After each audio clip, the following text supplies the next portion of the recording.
সকাল 11টায় আমি রংপুরের পীরগঞ্জ থেকে রওনা দিয়েছি। তো আমার ইচ্ছা ধানমন্ডি 32 নাম্বার দেখা। বঙ্গবন্ধুকে কোনোভাবেই আমরা অস্বীকার করতে পারি না যে আসলে আমি ঢাকা ভ্রমণে বের হয়েছি।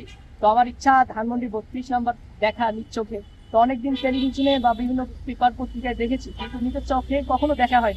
তো আমার বাড়ি রংপুরের পীরগঞ্জে। তো আমার ইচ্ছা ছিল যে ধানমন্ডি 32 আমি আমার নিজের চোখে দেখতে এসেছিল। তো আমি সাইকেল নিয়ে এসেছি।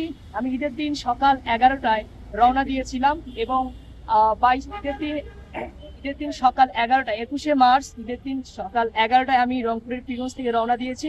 এবং না, আসলে ঢাকা ভ্রমণের উদ্দেশ্যে। তবে ঢাকায় যেহেতু এসেছি এবং আমার তৃতীয় বাসনা ছিল যে ধানমন্ডি 32 নাম্বার এই স্মৃতিময় বাড়িটি আমার চোখে দেখি। তো এখানে একজন পুলিশ কর্মকর্তাকে বললাম যে আসলে আমি দেখতে চাই। ওনারা বললো যে এখন আগামীকাল 26শে মার্চ উপলক্ষে আসলে ঢুকতে দেওয়া হবে না, এখন নিষেধ। আসলে এই বাড়িটা তো অনেক স্মৃতি, এটা তো কোনোভাবেই অস্বীকার করা যাবে না। 1971 সালের যে 7ই মার্চ বঙ্গবন্ধুর সেই জ্বালাময়ী ভাষণ, সেই ভাষণের মধ্য দিয়ে কিন্তু স্বাধীনতার সূচনা হয়েছিল।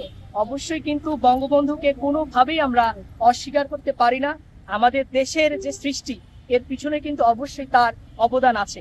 কারণ বঙ্গবন্ধুর যদি অবদান না থাকতো, তাহলে কিন্তু 1971 সালের যে 7ই মার্চ, সেই 7ই মার্চে কিন্তু তার ভাষণ শোনার জন্য লক্ষাধিক মানুষ কিন্তু সোহরাওয়ার্দী উদ্যানে একত্রিত হতো না।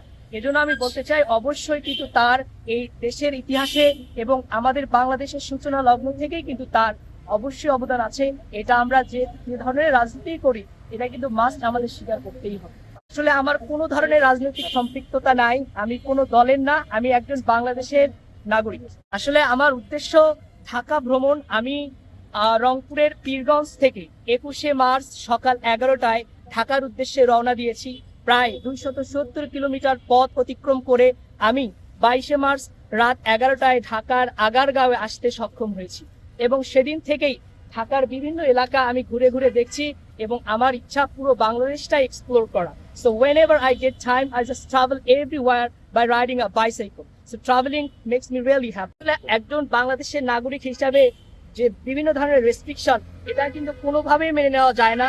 এটা আমাদের গর্বের জায়গা। আমাদের এখানে একজন বাংলাদেশের নাগরিক হিসাবে আমরা কিন্তু এইসব জায়গা ভ্রমণ করতেই পারি। আপনারা হয়তো জানেন যে মার্কিন যুক্তরাষ্ট্রের হোয়াইট হাউস পর্যন্ত কিন্তু আমরা যেতে পারি, কিন্তু বাংলাদেশের যে বিভিন্ন জায়গার লিমিটেশন, আপনি গণভবনে যাইতে পারবেন না, বঙ্গভবনে যাইতে পারবেন না, আসলে সুপ্রিম কোর্টে ঢোকা যায় না, সব জায়গায় কিন্তু অনেক রেস্ট্রিকশনের মধ্য দিয়ে। তো আমি চাইবো বাংলাদেশ থেকে এই ধরনের রেস্ট্রিকশন তুলে দেওয়া হোক, সবকিছু জনগণের জন্য উন্মুক্ত করা হোক, যেহেতু দেশটা বাংলাদেশের, আমার আপনার সবার। এবং আমি চাই বাংলাদেশের মধ্যে কোনো ধরনের রেস্ট্রিকশন না থাকুক, সবাই অবাধে আমাদের যে স্মৃতিময় জায়গাগুলো সবাই হাত দিয়ে স্পর্শ করতে পারুক এবং সবাই এই জায়গাগুলো এক্সপ্লোর করতে পারুক।